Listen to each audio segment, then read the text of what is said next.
Sejak Donald Trump mencalonkan diri menjadi Presiden Amerika Serikat, Bitcoin punya potensi lebih menguntungkan dari emas. Potensi Bitcoin akan jadi semakin menarik dan itu akan ditentukan dalam 5 tahun ke depan. Donald Trump juga berencana melunasi hutang Amerika pakai Bitcoin. Who knows, maybe we'll pay off our $35 trillion, hand him a little crypto check, right? We'll hand him a little Bitcoin and wipe out our $35 trillion. Tapi jangan buru-buru FOMO dulu. Bitcoin memang sudah jadi investasi yang sangat menarik terutama generasi muda. Di video kali ini, kita akan membedah hal apa saja yang bisa menyebabkan Bitcoin akan naik. Bahkan berpotensi menuju $1 juta yang saya sampaikan di video sebelumnya. Kali ini benar-benar ada planning yang jelas ya. Kenapa begitu? Karena kalau ada satu undang-undang yang ditandatangan Trump ini, nasib orang yang memiliki Bitcoin bisa berubah. Oke. Sebelum itu, karena penonton SB30 ini juga ada yang berumur, ada juga yang baru. Perlu tahu kalau Bitcoin ini beda banget dengan saham. Bedanya adalah kapanpun bisa dijual, bisa juga ditransferkan ke siapapun selama punya wallet Bitcoin tanpa perlu pihak ketiga. Silakan cek video kita yang lama yang bahas Bitcoin, sudah ada penjelasannya. Nah, karena itu Bitcoin ini sangat berpotensi buat anak muda, terutama Gen Y dan Z. Beli Bitcoin itu buat Gen X dan Boomer susah banget. Ngajarinya juga susah banget. Tapi itu semua berubah sejak munculnya ETF di Amerika Serikat. Orang tua sekarang bisa membeli Bitcoin. Buat yang nggak tahu ETF itu apa, ETF itu bahasa sederhananya adalah kayak surat kepemilikan emas. Ilustrasi yang paling mendekati itu ya. Kamu punya surat kepemilikan emasnya, tapi kamu tidak memegang emasnya. Surat kontraknya punya kekuatan hukum ke perusahaan emasnya. Persis kayak ETF. Kamu punya kekuatan hukum ke bank yang menjual kontrak ETF-nya. Jadi ETF ini memang jualannya bisa-bisa masih pakai kertas gitu. Walaupun sekarang lebih banyak bentuk kontraknya digital. Jadi memang cocok dijual ke generasi X dan Boomer. Artinya masih perlu pihak ketiga yang dipercaya seperti bank yang mengelola asetnya generasi X dan Boomer. Nangkap ya? Kalau kamu ngomong aneh, ya memang generasi X dan Boomer banyak yang gitu. Mereka suka ada sales representatif yang bisa melayani mereka. Bitcoinnya nanti disimpan oleh bank atau pihak ETF-nya. Sama persis kayak beli saham atau emas. Kita memiliki surat kontrak yang terikat secara hukum.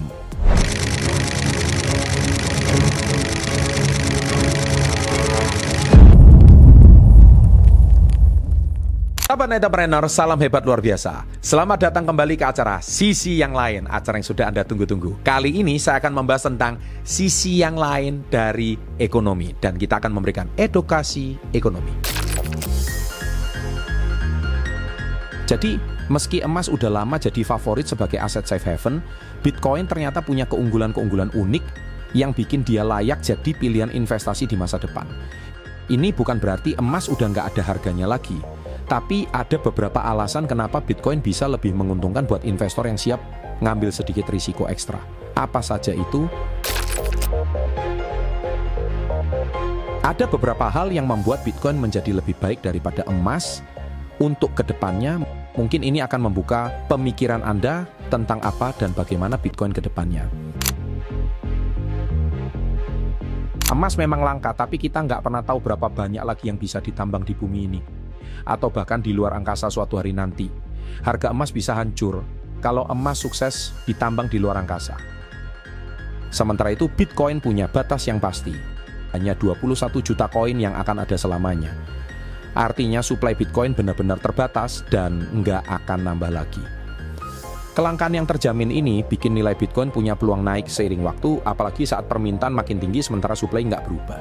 Lebih menariknya lagi, ada rancangan undang-undang di Amerika yang ngusulin pembelian Bitcoin oleh pemerintah sebagai cadangan negara. Rumornya, Amerika berencana beli 200.000 Bitcoin per tahun selama 5 tahun untuk bangun Bitcoin Reserve sebagai pelindung keuangan negara. Totalnya 1 juta Bitcoin dalam 5 tahun ke depan. Bayangin, permintaan sebesar ini bisa membuat harga Bitcoin naik drastis. Kalau beneran Amerika beli Bitcoin sebanyak itu, harga Bitcoin bisa langsung melonjak gila-gilaan. Dengan pemerintah Amerika yang bersedia beli hingga 1 juta Bitcoin dalam 5 tahun, bakal ada peningkatan permintaan besar-besaran yang bisa bikin harga Bitcoin terbang ke langit. Beberapa analisis bahkan memprediksi kalau Amerika bakal butuh ratusan miliar, bahkan triliunan dolar kalau mau memiliki 1 juta Bitcoin. Dengan dibentuknya departemen khusus oleh Amerika, maka kemungkinan besar akan diikuti oleh sekutu Amerika dari Eropa, Jepang, dan Korea. Mereka akan minimal mengakui kalau Bitcoin akan jadi aset baru yang bisa dipertimbangkan, bisa dijaminkan. Silakan cek video potongan Trump ini. This afternoon I'm laying out my plan to ensure that the United States will be the crypto capital of the planet and the Bitcoin superpower of the world, and we'll get it done. If crypto is going to define the future, I want to be mined, minted, and made. Upon taking office, I will immediately appoint a Bitcoin and Crypto Presidential Advisory Council. Would anybody like to be on that particular council? Please raise your hand.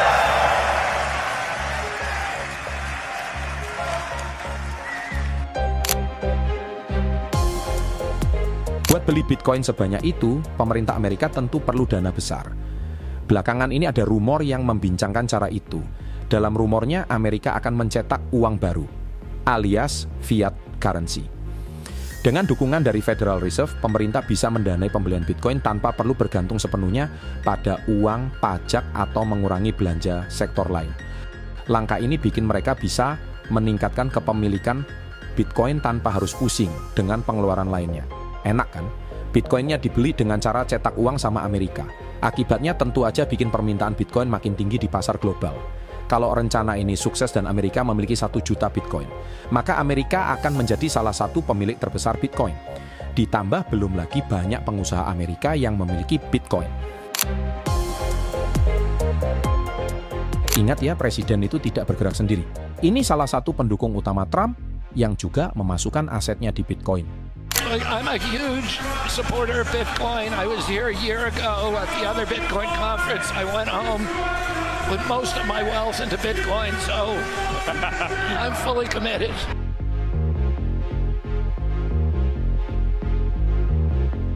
Robert F. Kennedy Jr. adalah saudara dari mantan presiden Amerika. Ingat, begitu US bergerak, negara lain juga akan ikutan. Ini calon presiden negara Polandia juga mau menjalankan strategic reserve Bitcoin. Jadi walaupun emas tetap jadi aset safe haven yang kuat, Bitcoin punya daya tarik tersendiri yang nggak bisa diabaikan. Tapi ingat, investasi di Bitcoin tetap ada risikonya, apalagi volatilitasnya juga tinggi. Bagi kalian yang tertarik, penting buat selalu riset, kenali profil risiko kalian, dan pertimbangkan buat diversifikasi portofolio. Kalau kita bisa ambil momentum ini dan jadi bagian dari revolusi digital, siapa tahu beberapa tahun ke depan kita bisa bilang, untung aja dulu investasi di Bitcoin. Tapi ingat juga ya, tunggu aturannya benar-benar ditekan waktu Trump menjabat nanti. Karena bisa jadi juga kebijakan ini juga akan berubah tergantung kondisi. Beda dengan emas yang sudah terbukti ribuan tahun. Nah, demikian para sahabat SP30, setelah Anda mendengarkan acara sisi yang lain, semoga dari acara sisi yang lain ini Anda bisa melihat dari sudut pandang yang berbeda daripada media-media lain yang Anda tonton, yang viral, yang banyak, tapi belum tentu ada esensi edukasinya. Bukan channel Success Before 30 namanya, kalau tidak selalu menyelipkan unsur edukasi supaya membuat Anda level up. Semoga acara sisi yang lain ini bisa membuat Anda lebih cerdas dan menjadi Anda luar biasa. Oleh sebab itu kita tutup dengan salam kita, salam hebat luar biasa.